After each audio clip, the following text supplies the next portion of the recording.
السلام عليكم ورحمة الله وبركاته. كسر برامجكنا حق عافمات برامجك ما تكسر قاعدنا عافماتك إيه الصون كواحد كدحية. هدين برامجك مركه هر أنا وجود أجله نورلي بدن أو بهائنا أيا لوكا كنول كواسي أو كمر قاتك عيا إنسان كويهاي رسالة حق بكتمد إنه يهاي نظام سنة الله لو إلى علينا مصالح بدن وعافمات جوهرين نظام راشينك أو حل اللي قصوما ما هنمدكو إج آدم وكليه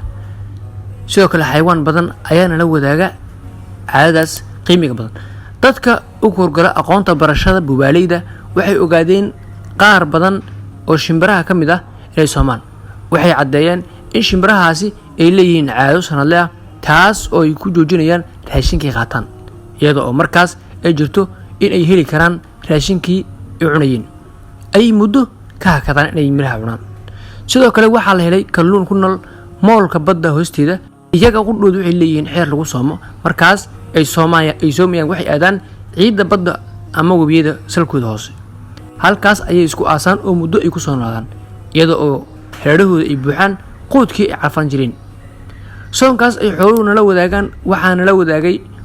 ummado badan ee naga horreeyay kuwa badan oo naga dambeeyana way jiri doonaan kuwaas oo xambaara risaalada soonka ee waajibka ah maslaxad ruuxi ah mid nafsiya iyo mid bulshadeed ayuu soonku xambaarsan yahay midda caafimaadka oo qof kasta si gaar ah u taabanaysa ayaa casharkan inaga qosaysa xilli hore ayuu aadmu ogaaday in calooshu tahay hooyada cudurrada waa xubin xarun u ah wax kasta oo dibadda ka imaanaya oo u gudbaya jirka gudihiisa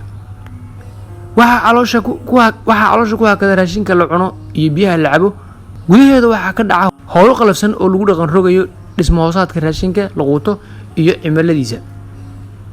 hanaankaas ayaa loo yaqaanaa dheefshiid ama digestive system raashinku markuu dhaafo dhuunta iyo hunguriga waxaa hulihiisa la wareega awood ka baxsan dareenka qofka marka horeba waxa u furma albaabka kore ee caloosha cardiac sphincter waxaa xusud mudan in albaabkaasi uu xirmo markii qaybka raashin kamid ah ay gudubto haditaasi la waayo waxaa dhacaysa in raashinka dib ugu soo laabto dhuunta kadibna qofka uu dareemo heartburn ama laabdilaac quudkii ama raashinka qofka uu cuno wuxuu gaarayaa caloosha kadibna waxaa lagu soo daynayaa dheecaano loo yaqaan enzymes kuwaasoo ka qayb qaadanaya in la burburiyo waxaa laga soo diyaa caloosha kadibna raashinku wuxuu marayaa hab dhalan rog ah oo raashinka lagu burburinayo oo loo yaqaan metabolism kadib raashinku wuxuu noqonayaa unugyo yar kaasi oo jirku ka faa'iideysan karo dheecaanka ugu badan caloosha hoodays waxaa la yidhaahdaa ee raashinkaas burburiya hydrochloric acid tirada noocyada tayada iyo mugga dheecaanada ma ahan mid uu qofku uu xukumo dareen iyo doonis ahaanba waxaa xukuma raashinka la qaatay noocyadiisa tayadiisa iyo muggiisa taas oo ka dhigan tahay raashinka isku nuuc maan madba nuuca aad qaato ay la eg tahay acidity-ga ama waxyaalaha burburiya ee lasoo doon doono hawsha dheecaan qubashada ayaa culimadu waxay u yaqaanaan inflammatory reflex action dheecaanadaas waxay ka dhigan tahay in qofka haddii uu gaaro xilligii raashinka uu cuni jiray lasoo dayn doono waxaana dhacda haddii qofka xilligii dheecaan lasoo dayi jiray la gaaro raashin uusan cunin in dheecaan lagu soo dayo kadibna ay beeraha u noqoto yani caloosha kadibna acidity caloosha ku dhacdo calooshan ay ku samayso dilaac ama ulcer ama caabuq ama gastritis waxaa arrintaas xoojinaya qarnigii tegay bilowgiisa ayaa dhakhtar ruushka oo ku takhasusay cudurrada ku dhaca caloosha iyo dheecaanadooda oo lagu magacaabay Ivan Petrovic Balfov wuxuu sameeyay tijaabo wuxuu ku sameeyay ayga iyo uu qaaday calooshiisa kadibna wuxuu geliyay tubo wuxuu banaanka ugu xiriir dhalo wuxuuna bilaabay inuu yeesho gambaleel ka hor inta ayga raashinka aan la siin waxaan halkaas ka cadaatay in markii gambaleelka la yeesho raashinka iyadoo la heli kor calooshu ay soo daynayso dheecaan aad u fara badan waxaan taas lamid ah la yidhi in qofka markii uu soo gaaray xilligii raashinka uu cuni jiray calooshu ay soo daynayso dheecaan aad u fara badan haddase wax dheecaana lama soo dayn doono maadaama aan wax raashin la cunaynin routiinkaas ayuu bedeli doonaa soonka sanadkii 1904 ayuuna Ivanovich uu ku qaatay shahaado loo yaqaan Nobel Peace Prize soonku wuxuu kaloo qabtaa in hore la xiriira inuu jirka ka fududeeyo haraaga raashinka tamarta isu bedelay oo jirku adeegsaday haraagaas uu ka mid yahay dufanka ee jirku keena cudurro loo dhinto haddii uu dufanku isbiirsado waxay xayirayaan xiidada uu dhiigu maro, taasi oo keeni karaysa in xubinta dhiiggu u socday oo dhiig ka joogsado. waxaana xanuunaas ka mid ah strooga. waxaa kaloo dhici karta in dhiiggii la xayiray xubintii uu ku socday iyo dhiiglaan ay noqoto. waxaana ka mid ah cudurrada ugu caansan heart attack ama wadnaha qofka joogsada markuu dhiiggu waayo kadib. gaajada soonka waxay geeri ku saabtaa unugyada gaboobay ee jirka. markaas jirka wuxuu fursad u helayaa in ay abuurmaan unugyo cusub, kuwaas oo ka fircoon unugyadii uu jirka horay u sitay. waxaa halkaas ku hagaagaya shaqadii ay hayeen dhammaan xubnaha ku rakiban jirka gudihiisa. taasina guud ahaan ayay jirka waxay ka yeeshaa mid firfircoon. halkaas waxaa ka soo baxaya tamar dheeri ah oo qofka sooman uu dareemo markii ramadaanku dhammaado. tamar jirku ku shaqeeyo ayaa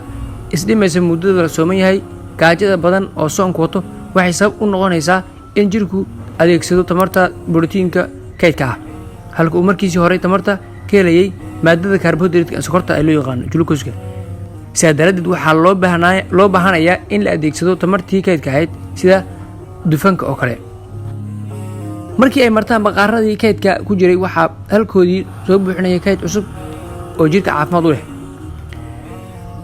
qofka sooman maadaama uusan raashin qaadanayn wuxuu ka nabadgelayaa xasid u keenta oo idil. sidoo kale raadka bisha ramadaan wuxuu waxtar u leeyahay hawsha culus oo wadnaha jirka ka qabto. waxaa jirka ka yaraanaya biyihii la cabayay, sidaa daraaddeed waxaa isdhimaya biyihii jirka ku jiray. culays badan ayaa wadnaha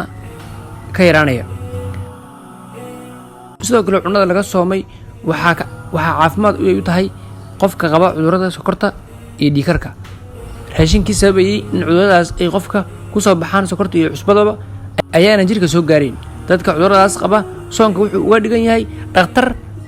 daweynaya oo aanan qarash uga baahnayn, kaas oo sanad walba ay hal jeer la kulmayaan. cayilka iyo hilibka culus ayaa sidoo kale faa'iido uu soonku uu leeyahay ka mid ah. qofka uu cayilku fuulo si gaar ah ayuu soonku daaweyn u yahay, laakiin waxaa shardi u ah qofkaas in raashinka la cunayo habeenkii uu ahaado mid isu dheelitiran, isla markaana socodka la badsado. sidaas ayaa bisha ramadaan ay ku noqotay bil caafimaad, bil xasilooni iyo bil farxadeed. laakiin sida dad badan oo sooman ay u waayaan ajirka bisha, ayaa dad badan waxay u waayaan caafimaadkii bisha. suubanihii oo arrintan inoo tilmaamaya wuxuu yidhi, badanaa mid sooman kaas oo aanan soonkiisa ka helayn wax dhaafsiisan gaajo iyo harag. anshaxumo ay ka mid yihiin beenta, xanta, daradarada, xatooyada, cayda, fuduusha waxay qofka ka hor istaagayaan inuu helo abaalkii soonka lahaa. waxaa la mid ah xadgudubka raashinka, qaadashada bisha ramadaan,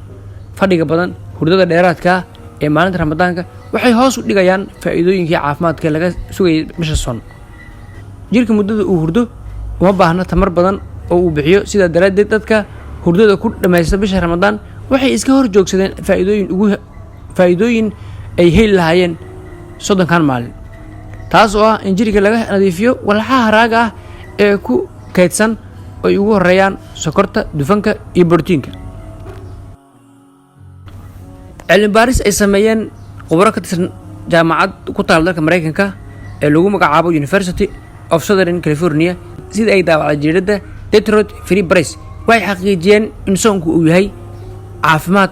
waxay sheegeen in dhaqaatiirtaasu ay bini'aadamku xilliyadii hore ay ka raadin jireen caafimaadka meelo kale, laakiin hadda waxay xaqiijiyeen in caafimaadku uu yahay soonka. waxayna soo jeediyeen in sanadkiiba 4 toddobaad ama bil ay soomaan dadkoodu. waxay taasi inoo xaqiijinaysaa xikmadda Allah subxaanahu wa tacaala 1400 sano ka hor oo nabiga noogu soo dhiibay oo ah in soonku uu yahay alla ka cabsi iyo caafimaad. intaan ku soo gangabeynayaa barnaamijkeena xogaa caafimaad. هذا البرنامج كهشي فضل لايك سار أصحاب هذا الجرسي وأنا ما أصنت. السلام عليكم ورحمة الله وبركاته.